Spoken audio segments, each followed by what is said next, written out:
Bonjour, bonsoir, bienvenue dans Smart Sport, première levée 2024, bienvenue et en pleine forme. Le match oppose toujours Smart Sport à Smart Sport, Tapiro à Tapiro, sommaire. Au sommaire, un président de la République, Emmanuel Macron, qui remonte sur le ring juste avant un remaniement ministériel. La star du basket, LeBron James, est devenue la nouvelle égérie Louis Vuitton. Neymar, le public du foot ne s'amuse pas trop avec lui, mais rassurez-vous, la croisière s'amuse. Nouvelle communication pour Puma qui met en exergue la stratégie et la tactique. Arsenal ne lève pas le drapeau, mais le maillot blanc contre les agressions. Tout de suite, place à l'émission. Est-ce un gag, une farce, une fake news construite à l'aide de l'IA? Beaucoup l'ont cru, eh bien non, c'est le vrai, l'authentique Emmanuel Macron qui a pris la parole en tenue de boxeur, t-shirt et gants pour célébrer l'année sportive qui se profile. Bonjour à tous, on est à J-200 des Jeux Olympiques et Paralympiques. Nous allons accueillir en France des Jeux Olympiques et Paralympiques les plus décarbonés de l'histoire, des Jeux verts qui respectent les accords de Paris. On va accueillir les Jeux paritaires avec autant de sportifs que de sportives. On aura des délégations de sportifs olympiques et paralympiques d'exception avec, je l'espère, beaucoup de médailles françaises. Et puis on accueillera des Jeux olympiques et paralympiques partout sur le territoire français, de Paris à Marseille en passant par Tahiti et au total plus de 70 collectivités territoriales. C'est dans 200 jours, ça commence maintenant. Alors pour ça, on a une grande cause nationale cette année, c'est le sport. Le sport à l'école, vous savez qu'on a mis les 30 minutes de sport obligatoires pour tout le primaire, on a mis plus de sport au collège, et je vous invite tous à faire 30 minutes chaque jour au moins de sport. J'espère plus si vous le pouvez, mais au moins 30 minutes par jour. Parce que c'est bon pour la santé, parce que c'est bon pour plein de choses. Et c'est une manière aussi d'avoir des jeux qui resteront dans nos pratiques de chaque jour. Vive les Jeux Olympiques et Paralympiques, et rendez-vous très vite. À bientôt. Alors vous l'avez compris, ce n'est évidemment pas une fake news ou une image de virtualité construite autour d'Emmanuel Macron, c'est bien une vraie image. Et d'ailleurs, il faut le dire, Emmanuel Macron n'en est pas à son premier round, ça fait quand même quelques années qu'il s'entraîne plusieurs fois par semaine à la boxe. Donc ce n'est pas uniquement pour montrer le bon exemple, c'est aussi parce qu'il en fait. Donc j'ai entendu beaucoup de rumeurs sur le web, mais je le sais pertinemment bien qu'il est réellement en entraînement de boxe depuis quelques années maintenant, premièrement. Deuxièmement, c'est toujours intéressant de voir un responsable politique ou autre, mouiller le maillot pour donner l'exemple. Et c'est vrai que quand on dit il faut faire 30 minutes de sport par jour, d'activité sportive par jour, c'est encore mieux en le faisant soi-même. C'est nouveau. C'est vrai que dans la communication de la politique, et encore plus des présidents de la République, on a rarement vu un président de la République en exercice être en exercice sportif et surtout juste après l'entraînement avec la paire de gants sur l'épaule. Moi j'ai trouvé ça plutôt original, raccord parce que c'est pas donnez-moi des gants de boxe pour faire boxeur puisqu'il en fait depuis maintenant pas mal d'années et donc quelque part ça montre aussi un nouveau leadership en disant je dis aux gens de faire du sport, je commence par moi-même. On avait juré en 2024, pas de clichés. Et là, franchement, on est pile poil dedans. Mais parfois, il en faut des clichés. On est pile poil dedans. Mais c'est bien par moment. Boxe, c'est une posture, c'est le sport à la mode. D'ailleurs, ça marche très très bien pour les bobos 25-45 ans. Non, moi, je suis consterné. Ça me fait penser exactement à l'époque où Barack Obama, quand il voulait montrer qu'il mouillait la chemise, vous savez, il retroussait ses manches comme ça. Et c'est vrai que ça faisait jurisprudence pour un président américain, parce qu'en règle général, ils ont toujours la veste. Ça veut dire, j'y mets les mains dans le cambouis. Franchement, c'est n'importe quoi. C'est les codes. Là, je vois pas non plus le rapport avec des jeux décarbonés, avec des jeux avec une mixité, etc. Je crois que c'est un peu fourre-tout. Ce qui me dérange un peu, c'est que la boxe est un sport formidable et je suis persuadé que le président de la République en fait, et probablement qu'il en fait bien. Mais là, sincèrement, ça me fait penser un peu au RPR dans les années 80 où c'était un slogan où il fallait avoir la pêche. Bon, là, quelque part, mettre des pêches sur un punching ball, c'est pas pour ça qu'on va répondre aux problèmes des Français. Non, il n'avait pas la pêche à l'époque. La différence aujourd'hui, c'est que à l'époque, c'était complètement fake. C'était vraiment de la com. C'est donnez-moi des grandes boxe et puis je vais faire boxeur. Là, c'est vraiment, il fait de la boxe. Il en fait depuis des années. Ouais, alors à ce moment-là, il faut aller au combat sur les vraies idées, sur les vraies choses. Moi, mais c'est ça qui est intéressant. Pour l'instant, ce que tu parles de cliché, pour moi, je dis aussi, c'est d'abord de l'exemplarité en disant, je demande aux Français de faire du sport et je commence par moi-même, comme pour la vaccination, c'était très bien que dans tous les pays du monde, les chefs d'État se fassent vacciner pour donner le tempo. À un moment, on ne peut pas tout reprocher aussi aux politiques. Moi, je trouve ça bien quand ils donnent de leur personne pour imposer une forme de leadership et surtout pour donner l'exemple aux gens. Et puis en plus, la boxe, vraiment, non. alors la boxe, en revanche, j'aimerais avoir un peu plus de combats politiques que sur les rings en ce moment. Si tu veux, peut-être qu'on arrive là-dessus. Là, je suis d'accord. Aujourd'hui, je trouve que la France manque de combativité, en espérant que ce sera peut-être un début. Voilà, c'est peut-être un début. Souhaitons que ce soit un début. En tout cas, il a été l'objet d'une déferlante de moqueries. Notre président a commencé par ceux qui ont dit c'est l'occasion de lui mettre d'une patate. Alors, oui, mais ça, c'est un peu injuste, parce que c'est trop facile. Bien entendu, quand on prête le flanc... C'est pas ce qu'on dit. Mais quand on prête le flanc, de toute façon, quand on se met en scène comme ça, quoi qu'il arrive, on génère pratiquement autant de buzz positif que négatif. C'est la loi.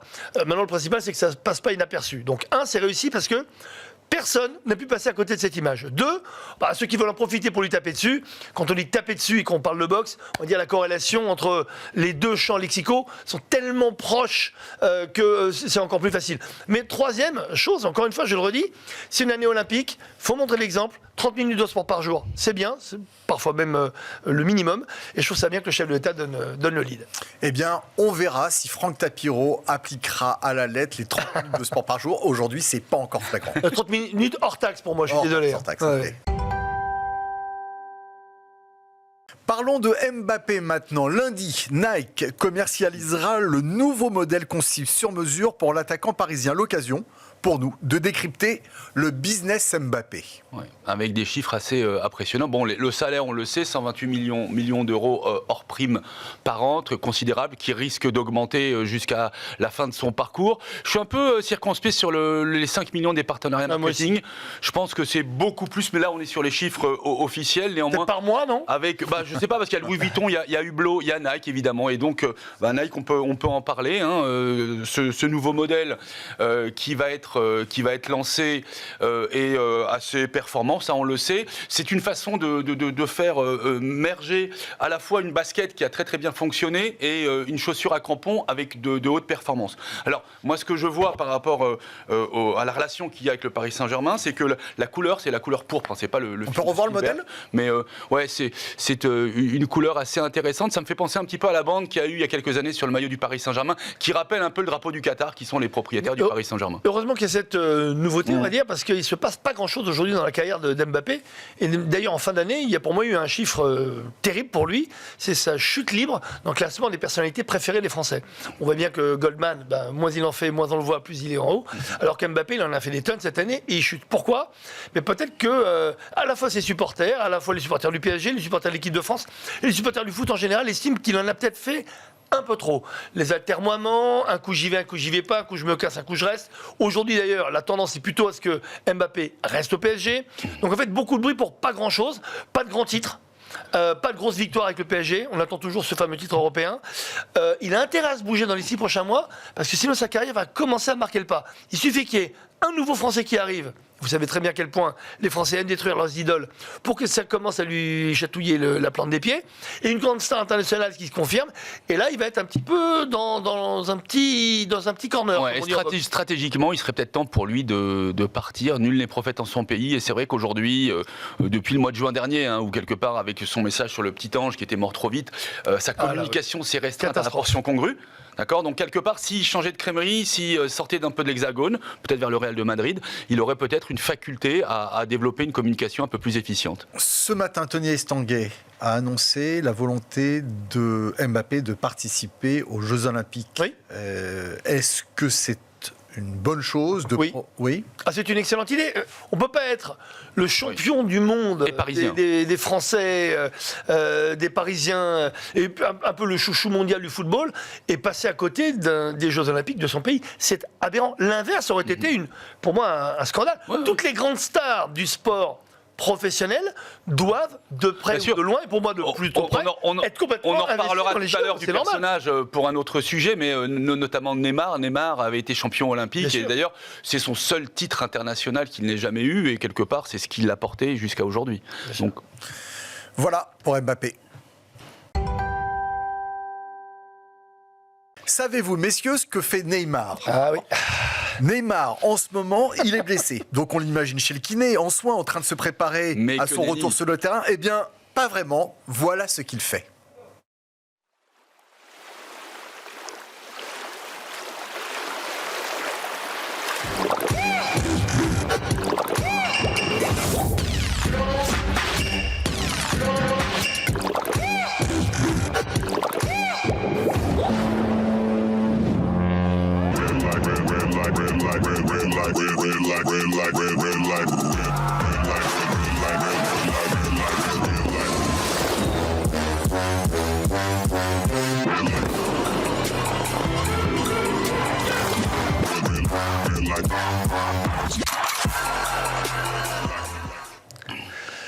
Il m'est arrivé d'avoir honte pour Neymar depuis pas mal d'années, mais alors là, c'est la honte maximale.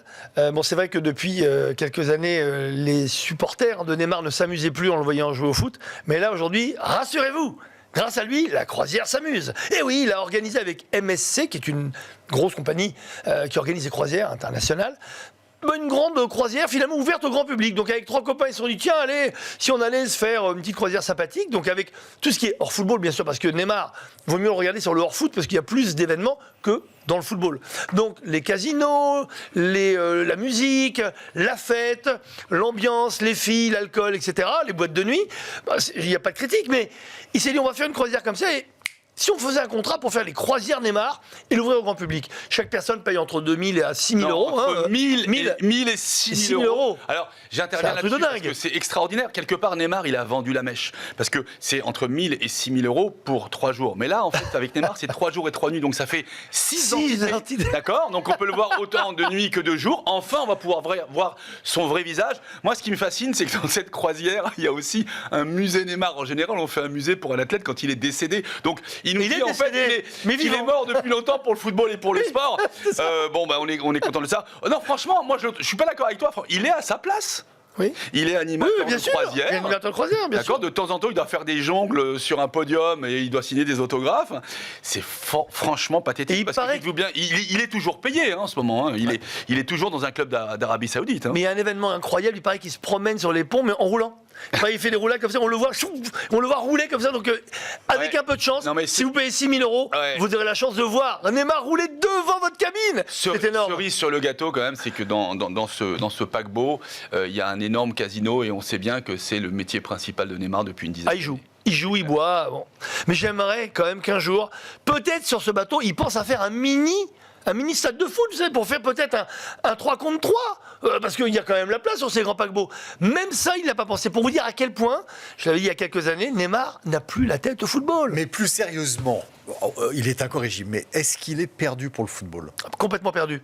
Mais il l'est perdu depuis longtemps. Moi, quand il est arrivé au PSG, et j'avais fait d'ailleurs un docu sur Netflix, hein, que vous pouvez encore voir, hein, où j'avais fait visionnaire, d'ailleurs. Visionnaire, mais d'ailleurs même au montage, ils ont coupé pas mal de mon passage parce que j'étais tellement noir et dark, et pourtant c'est pas mon genre, sur l'avenir de Neymar au PSG et dans le football, qu'ils ont pensé que j'allais beaucoup trop loin. Il faudrait maintenant qu'on ressorte les rushs. Neymar est arrivé au PSG pour partir à la retraite. Ce type-là est profondément dépressif, c'est un problème Profondément talentueux avant ça. Ah non mais, alors justement... Sans aucun doute. Il a un talent peut-être un des plus uniques de l'histoire du football, mais qui ne sert à rien. Pourquoi ? Parce que son mental est complètement noirci par une vie qui a été mal assumée. En fait, il n'assume pas sa réussite, il n'assume pas son talent, il n'assume pas l'image qu'il donne, il n'assume pas l'exemplarité qu'une grande star mondiale doit avoir. Ouais. Et comme on n'assume rien, bon, ça somme. Il y a le syndrome des lasagnes ou du club sandwich, c'est-à-dire qu'il y a plusieurs coups dans une personnalité, et en fait, il a confondu le footballeur avec l'homme qu'il est, l'homme qu'il aimerait être demain, celui qui est sur une table de casino et qui semble-t-il être assez brillant au poker, dans le business aussi, l'homme qui aime faire la fête. Voilà. Donc c'est un package. Ce package-là, ça le regarde. Maintenant, nous, on est là pour le footballeur. Et le footballeur est à peu près 1/10 de ce qu'on peut voir aujourd'hui. C'est assez dramatique. Et n'oublions pas surtout, moi ce que je vous reproche, la vraie chose, il y avait une seule chose, avec les milliers de choses qu'on pourrait lui reprocher, c'est le manque de respect de son public. Il ne respecte ni ses fans, ni son public, ni ceux qui croient en lui. Il fait un et ça, package depuis global. des années, c'est comme ça. Il se sent libre et indépendant, il se sent un homme du monde. Et en fait, les fans, il a toujours vécu avec depuis l'âge de 12 ans. Et quelque part, il a l'impression que ça fait partie de sa famille. Et in fine, il finira tout seul. Voilà pour Neymar qui s'amuse sur une croisière. Messieurs, quelle est la nouvelle égérie Louis Vuitton? Je vous donne un indice. Il est le plus vieux joueur de la Ligue professionnelle de basket, mais il est aussi le meilleur marqueur. À 40 ans, moins quelques jours, il a été choisi pour représenter la campagne printemps-été de la marque. Oui.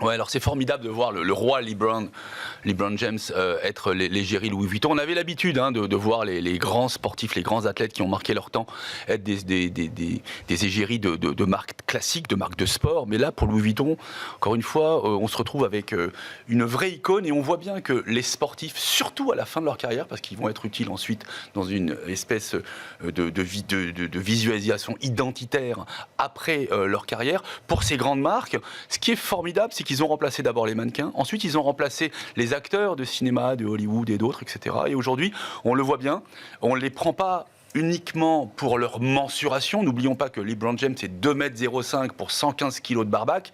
C'est pas tellement le corps idéal pour un produit de prêt-à-porter comme Louis Vuitton par exemple, parce que Louis Vuitton c'est pas simplement de la maroquinerie, c'est aussi une collection de prêt-à-porter de très très haut de gamme. On le prend parce que il émane quelque chose. C'est un champion qui depuis l'âge de 18 ans est professionnel. Il n'y a pas eu un seul accroc dans son parcours et si j'ai cru comprendre, je crois que bon sang ne saurait mentir vu que son fils devrait bientôt être drafté en NFL. Mais ce que j'aimais, Non, c'est... NBA.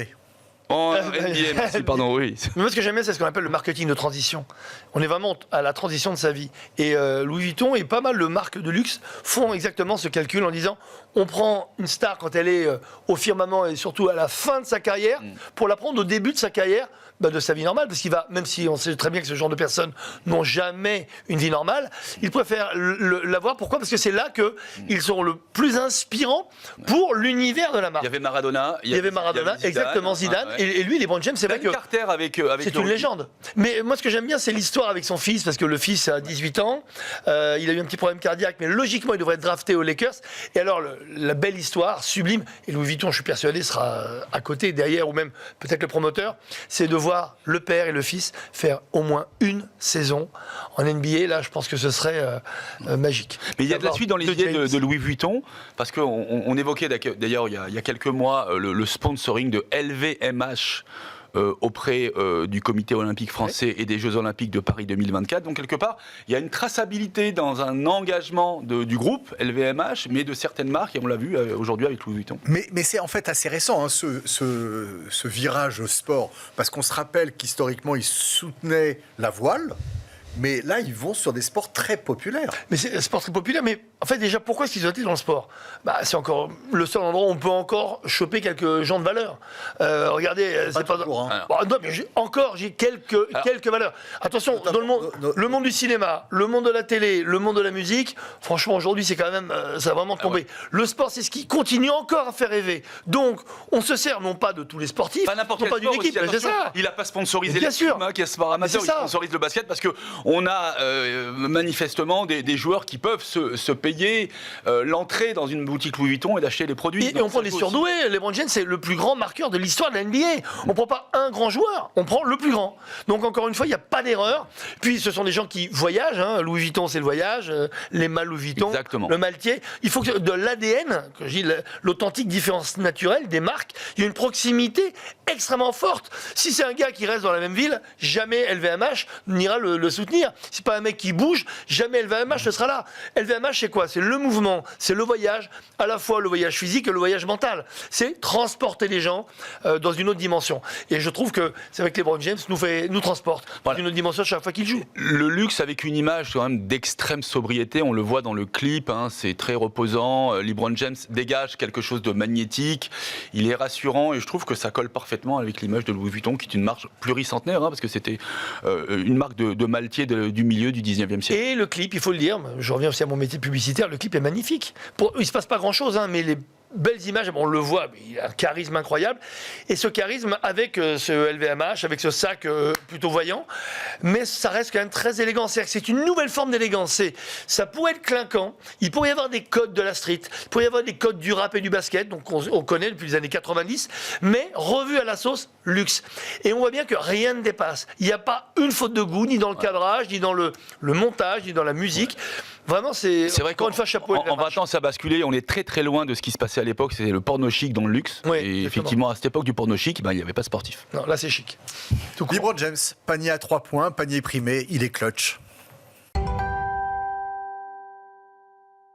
La photo de la semaine, elle est signée Puma et elle met en scène deux génies de la tactique, Pep Guardiola, le coach de Manchester City, et le champion d'échecs norvégien Magnus Carlsen. Quel est le sens de cette démarche ? Le sens de la démarche, c'est que pour moi, Puma, c'est d'abord le génie de la copie. Oh non. Et oui, il faut dire qu'il y a quelques années, Louis Vuitton avait fait une superbe annonce d'une partie d'échecs. En plus, il jouait pas sur n'importe quel échiquier, mais sur une malle Vuitton sur laquelle il y a le damier, qui fait partie de l'ADN de la marque. Eh bien, donc on avait Messi face à Ronaldo, qui parlait déjà, qui voulait dire que derrière le foot, il y avait de la tactique, il y avait de l'émotion, il y avait un combat, parfois entre les personnalités. Et là, on a Puma qui finalement fait la même chose. Alors, certes, avec un champion d'échecs face à Pep Guardiola pour pas être tactique, mais on ne peut pas s'appeler Puma et ignorer cette annonce avec de grands joueurs. Si c'est pas possible. Celle de Louis Vuitton, c'est impossible. On revient à celle de Louis Vuitton, on est sur l'iconographie Louis Vuitton, on est sur le monogramme, on est sur le damier, d'accord, mais on est sur le produit. Tandis que là, avec Puma, on n'est pas sur le produit. On parle d'échecs. On est sur l'intelligence, et c'est ça qui est intéressant. C'est-à-dire que quelque part, c'était une volonté de lier un univers qui n'a rien à voir, qui est le monde des échecs, avec le tacticien de génie qui est Pep Guardiola avec Manchester City. Il faut une partie de Go. Si jouer au Go, ce serait moins. On peut pas utiliser l'échec sur les deux, ou alors ils font du backgammon, ou ils font autre chose. Mais pour moi, l'échiquier, je suis désolé, c'est craqué par Louis Vuitton. En plus, le coup de génie, c'est le damier qui devient un échiquier. Oui, si ce n'est qu'encore une fois, Louis Vuitton s'adresse à la fois vis-à-vis de son produit à des clients potentiels que sont Ronaldo et Messi, des joueurs de foot, etc. Très bling bling. Là, on s'adresse pas du tout aux consommateurs de produits Puma, et c'est ça qui est intéressant. J'ai néanmoins un bémol vis-à-vis de cette campagne Puma, mais elle ne s'adresse pas tellement au plagiat relatif avec Louis Vuitton, c'est que lorsqu'on regarde une partie d'échecs et lorsqu'on regarde une partie de rugby, c'est beaucoup plus symptomatique des mouvements, de la tactique et de l'intelligence situationnelle. Et donc, pour moi, ça n'a rien à voir avec le football. Il aurait été beaucoup plus judicieux de prendre Magnus Carlsen, qui est un grand champion norvégien d'échecs, avec un coach de rugby. Pourquoi ? Parce que les pièces d'échecs ne sont pas comme les pièces de dames. Elles valent un positionnement différent, une puissance différente, etc., etc. Un petit peu comme au rugby. Au rugby, vous avez des costauds, des puissants, des grands, des petits, des rapides. Eh bien, ça colle beaucoup plus à l'état d'esprit du rugby et des échecs. Donc, l'esprit du sacrifice aussi. Aux échecs, il faut savoir sacrifier parfois une pièce forte pour faire passer les autres. Un pion peut aller à la dame. Exactement. Et on va sacrifier le fou, le cheval. Ça, c'est l'esprit du rugby, pas du foot. Et parlant de sacrifice, encore une fois, et peut-être que ça va vous surprendre, vu que nous avons couvert la Coupe du Monde de rugby et que nous avons beaucoup saigné et pleuré après la défaite contre l'Afrique du Sud, eh bien, moi, j'aurais mis sur cette table, face à Magnus Carlsen, le coach des Springboks. Bon, si Puma récupère cette idée, vous avez déjà copié une fois, on vous enverra évidemment une facture d'honoraires de Michael Tapie. Voire même un partenariat. Voilà pour Puma. Arsenal, cette semaine, face à Liverpool, a joué intégralement en blanc. Pourquoi, messieurs ? Arsenal et son sponsor Adidas ont réussi une opération magnifique, qui n'est pas une première en Angleterre, pour justement combattre un fléau qui intervient non seulement en Angleterre mais partout dans le monde. Ce sont les attaques, les agressions au couteau. Vous savez que de plus en plus d'attaques aujourd'hui ont lieu avec un couteau qui n'est pas une arme de défense mais une arme d'attaque. Et donc leur idée, pour marquer les esprits, ça c'est vraiment admirable, c'est d'enlever le rouge, synonyme du sang, et de cette image violente et agressive, de leur maillot, pour ne garder que ce maillot blanc, qui est un peu, quelque part, une symbolique de drapeau blanc, contre la violence, contre les agressions. Et je trouve ça très très fort, parce qu'encore une fois, les Anglais, à chaque fois qu'il y a quelque chose qui se passe dans le monde, ont toujours la bonne idée. D'ailleurs, on voit même le sponsor blanc sur blanc. Et quelque part, ça va marquer tellement les esprits qu'il sera encore plus visible que les c'est une symbolique de pureté très intéressante. Revenir vers le blanc, ça fait penser un petit peu lorsque dans le milieu artistique, on manipule des œuvres d'art, on a toujours des gants blancs pour voir que les mains sont propres. Et quelque part, c'est une façon d'être propre. Et c'est revenir aussi sur une iconographie dans le sport qui est fondamentale fondamentale. Le blanc, c'est principalement deux équipes. C'est le Real de Madrid, qui est le recordman, le club record en termes de victoires en Champions League. Et c'est le club qui a gagné la première Champions League. Et le deuxième, c'est au rugby, c'est l'équipe d'Angleterre qui est le dépositaire du jeu. Les Anglais ont inventé le rugby et ils jouent toujours en blanc, quel que soit le temps et quel que soit l'adversaire. Voilà. Donc quelque part, c'est revenir aussi à des fondamentaux. Mais j'insiste un petit peu sur la pureté, parce que c'est une belle cause, le fait de combattre ce fléau. Et en plus de ça, je trouve que le maillot est diablement joli. Et d'un point de vue visuel aussi, c'est très fort, c'est que même les spectateurs, les téléspectateurs qui ne sont pas au courant de cette opération, se demanderont, mais qu'est-ce qui se passe? C'est pas possible, on voit pas le numéro, on voit rien.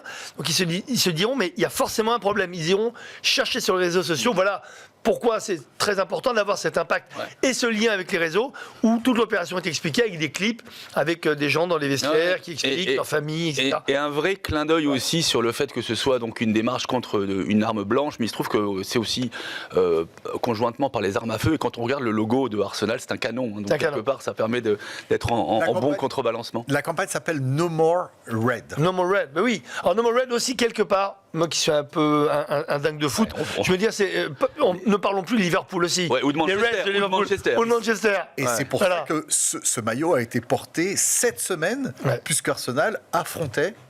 Exactement. Donc le coup de génie, c'est que non seulement c'est contextuel par rapport à une problématique de violence, mais contextuel même par rapport au championnat.